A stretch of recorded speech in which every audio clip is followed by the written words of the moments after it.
peut entraîner de nombreuses complications et notamment sur le foie. Quelles sont les conséquences hépatiques de l'obésité et comment les soigner? C'est le sujet de Parlons Santé aujourd'hui, une émission de Dialogue RCF en partenariat avec l'Hôpital Européen et la Fondation Ambroise Paré.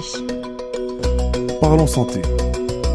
Maude de Bourquenay, Dialogue RCF. Et à mes côtés pour en parler, deux médecins, le docteur Antoine Camerlot, bonjour. Bonjour. Vous êtes chirurgien digestif et le docteur Patrick Ducamp, bonjour. Bonjour. Vous êtes hépatologue. Alors, on commence toujours dans cette émission par un petit peu de définition. Déjà, quand on parle d'obésité, quel est le critère principal pour parler d'obésité? À partir de quand est-ce qu'on peut parler d'obésité? Alors, c'est suivant des critères qui sont en rapport avec l'IMC, l'index de masse corporelle. Il y a différents grades d'obésité et on peut s'inquiéter au niveau de l'obésité morbide. Quand l'IMC, c'est un rapport mathématique, quand c'est supérieur à 36, quand on a des comorbidités, là, ça devient inquiétant. Et on parle de surpoids généralement quand on dépasse les 29-30 en IMC. C'est un rapport entre le poids et la taille, hein, c'est ça? C'est ça. L'obésité, je le disais, un peu menée vers des complications, y compris sur le foie. Quels sont les risques sur le foie? On va commencer sur le Patrick versant médical et puis on enchaînera avec Antoine sur la chirurgie. En fait, l'obésité rentre dans un cadre souvent dans un syndrome dysmétabolique, ça s'appelle. C'est souvent associé à un diabète, une hypercholestérolémie, une hypertriglycéridémie, parfois une hypertension artérielle. Et de par la répartition essentiellement de la graisse, surtout chez l'homme et aussi parfois chez la femme, de type androgyne, il va avoir des réactions inflammatoires dans le foie, car la graisse, le foie a pour rôle de filtrer essentiellement, et la graisse risque d'être filtrée par le foie et entraîner une réaction inflammatoire.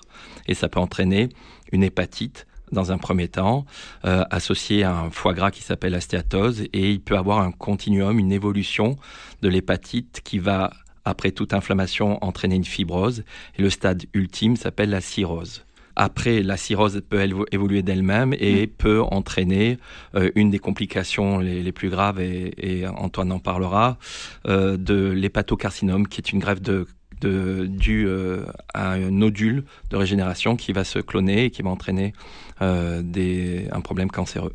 En effet, c'est cette pathologie du foie gras, de la stéatose et de l'hépatite, la stéatohépatite, expose en fait au risque de cancer. Il y a deux principaux types de cancers primitifs du foie, le cholangiocarcinome et l'hépatocarcinome. Et en fait, c'est un cancer qui est assez fréquent puisqu'il atteint environ 12 000 personnes chaque année et dont l'incidence, c'est-à-dire le nombre de nouveaux cas chaque année, est en augmentation. C'est un cancer qui est de mauvais pronostic puisqu'au moment où on le diagnostique, seulement 20% des patients auront une survie à 5 ans. Par contre, c'est intéressant de savoir que si on le diagnostique précocement, on a un gros arsenal thérapeutique très efficace qui permet de guérir les patients avec, quand il est traité à visée curative à un stade précoce, 80% des patients qui sont vivants à 5 ans. J'enchaîne justement, d'où l'importance de diagnostiquer une personne qui a un surpoids, une stéatose, de faire un bilan biologique pour voir s'il y a une inflammation du foie. Et puis, avant, il y a très longtemps, on proposait une biopsie du foie pour voir s'il y avait déjà des signes de souffrance dans le foie. On va parler de fibrose. Et puis maintenant, on a un arsenal d'examens complémentaires qui sont non invasifs, à base d'appréciation de l'élastométrie ou d'un bilan biologique. Et on aura une idée de la fibrose. Et à partir de là, on surveillera avec une surveillance accrue. Petite parenthèse, on peut aussi, même si on a une stéatose et pas réellement de fibrose, développer aussi un hépatocarcinome, c'est 30% des cas. Donc, d'où l'intérêt de la surveillance et de faire des examens complémentaires à ce niveau. En effet, les façons de lutter contre ce cancer, la première, c'est déjà la prévention, c'est-à-dire que de lutter contre l'obésité, contre la sédentarité, pour une alimentation équilibrée, et de lutter, un deuxième facteur de risque important de ce cancer, c'est l'éthylisme. Donc, lutter contre l'éthylisme, parce qu'on sait que l'alcool entraîne c'est un autre versant, un autre facteur de risque de ce cancer. Donc, lutter contre ce fléau. Et orienter les gens, les patients vers des centres d'addictologie et bien les orienter pour les aider dans la prise en charge de tout ça. Et la deuxième façon de lutter contre ce cancer, c'est en effet d'en faire le diagnostic le plus précocement. Il y a un dépistage qui est organisé pour les patients qui sont avérés cirrhotiques. avec des recommandations de surveillance, mais il n'y a pas de dépistage organisé pour les patients qui sont stéatosiques ou qui ont une stéatohépatite. Donc, il faut que ces patients-là s'orientent vers des centres qui prennent en charge ces pathologies pour faire un dépistage à la carte, c'est-à-dire permettre à ces patients-là d'être surveillés dans des centres régulièrement pour justement essayer de diagnostiquer précocement ces tumeurs. Pour cette prise en charge rapide, il y a un parcours urgence foie qui a été mis en place, c'est ça, à l'hôpital européen ? Alors le sujet du parcours urgence foie, il n'est pas vraiment C'est différent. Voilà, c'est pour les patients qui ont une tumeur avérée, un cancer ou une image hépatique qui a été découverte de manière le plus souvent fortuite, c'est-à-dire accidentellement, et pour lesquels en fait il y a une incertitude diagnostique et souvent les patients vont avoir un parcours long de médecin en médecin, radiologue, avec un diagnostic qui n'est pas clair. Et donc l'idée de ce parcours urgence foie, c'est d'en faire un diagnostic rapide pour permettre de donner une réponse rapide aux patients qui ont une tumeur bénigne et rapidement les rassurer, ou quand il y a une tumeur maligne, rapidement mettre en place un traitement curatif. Je veux juste rajouter, on a commencé à parler de l'obésité. Pas tous les patients qui sont obèses vont avoir un cancer du foie. Oui. On va pas faire Faut les rassurer quand même un peu. On va rassurer. On va d'abord se poser la question de faire un état des lieux des complications de l'obésité. Et ça rentre dans le cadre du syndrome dysmétabolique où il faut rechercher l'apnée du sommeil, il faut rechercher une hyperglycémie en faveur d'un diabète et effectivement faire un bilan biologique au niveau du foie. Mais pas tous les patients obèses vont avoir un cancer du foie. Donc. Et si ça arrive, vous avez l'outil de la robotique qui fonctionne de mieux en mieux ou pas ? Alors pour le traitement des cancers du foie, d'abord il y a plusieurs types de traitements. Et le type de traitement sera discuté d'abord avec le patient parce que ça va être, on va lui exposer les différents types et c'est un choix du patient.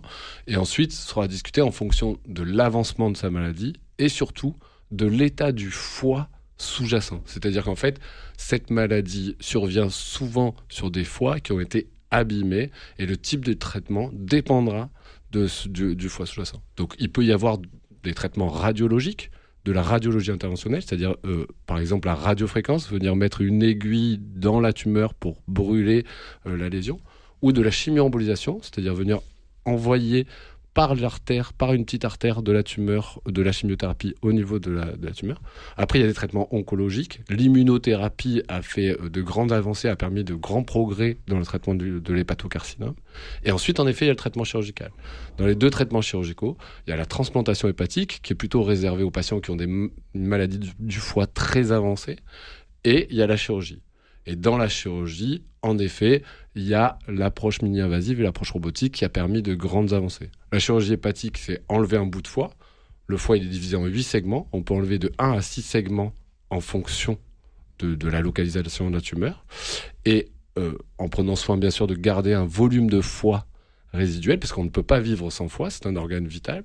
Et en fait, la chirurgie, cette chirurgie expose à des risques d'hémorragie, des risques de fuite de bile, puisqu'il y a des canaux de bile dans le foie, ou des risques d'insuffisance hépatique. Et la voie mini-invasive, et notamment la voie robotique, a permis de diminuer ces risques chez les patients. Ça a été montré, c'est de plus en plus les évidences là-dessus, les preuves à ces données sont de plus en plus évidentes. Et donc, il faut développer et en tout cas permettre aux patients cet accès à la chirurgie robotique. Vous le disiez, le cancer du foie, c'est pas forcément non plus la maladie la plus fréquente.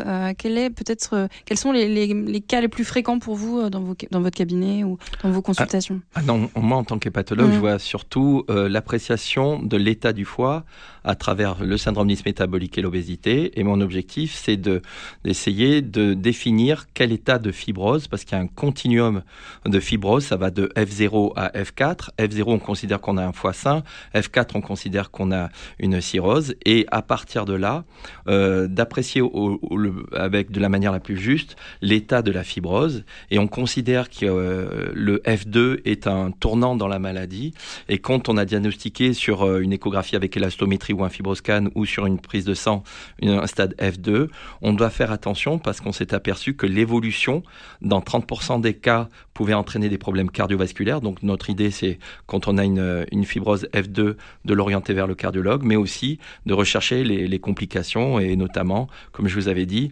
les risques de greffe de cancer, d'hépatocarcinome, même si on n'a pas une fibrose très évoluée. Alors, pour finir sur une note un peu plus justement de prévention, on va revenir sur la prévention. Si un de nos auditeurs ou nos auditrices s'inquiète parce qu'il ou elle est en situation d'obésité, qu'est-ce que vous le conseillerez pour tenter d'éviter justement ces complications ou tenter d'agir, on va dire ? Alors l'obésité, c'est multifactoriel. Il y a une part de génétique, il y a une part d'environnement, il y a une part psychologique. Donc c'est une prise en charge globale. Son médecin généraliste est là pour ça. Après, bien entendu, il y a les nutritionnistes. Et dans notre centre à l'hôpital européen, on a développé, il y a une accréditation justement qui a été faite avec une prise en charge globale dans sa globalité de l'obésité. On fera donc essentiellement de la prévention et du dépistage et on adaptera. En ce qui concerne les traitements, il y a eu beaucoup de buzz sur, je ne sais pas si vous en avez entendu parler déjà, des traitements sur l'obésité qui ne sont pas remboursés, qui sont seulement prescrits par les gens qui s'occupent du centre de l'obésité, c'est-à-dire essentiellement les nutritionnistes et les endocrinologues. Donc ça commence à venir sur la prise en charge, mais bien entendu, le socle, c'est bien entendu l'alimentation et l'activité physique. Juste une parenthèse, il a été montré qu'il y avait même une amélioration de la fibrose sans forcément avoir une perte de poids quand on a une activité physique. Donc vraiment, c'est la base pour tout d'une manière générale. Et j'ajouterais peut-être que si jamais ils sont obèses, de venir de consulter pour avoir le dépistage de la stéatose, de la stéatohépatite. Il se fait par une échographie et par un bilan sanguin. Et donc, ça fera partie du bilan et du check-up complet d'un patient obèse pour dépister ces pathologies-là. Merci beaucoup à tous les deux. Donc, Dr Patrick Ducamp, hépatologue, et Dr Antoine Camerlot, qui est chirurgien digestif à l'hôpital européen de Marseille. Donc, notamment, merci d'être venu nous parler de cette situation de l'obésité qui peut conduire à des problèmes hépatiques. Merci beaucoup à tous les deux et merci à nos auditeurs d'avoir suivi cette émission. Vous pouvez la retrouver en réécoute sur rcf.fr.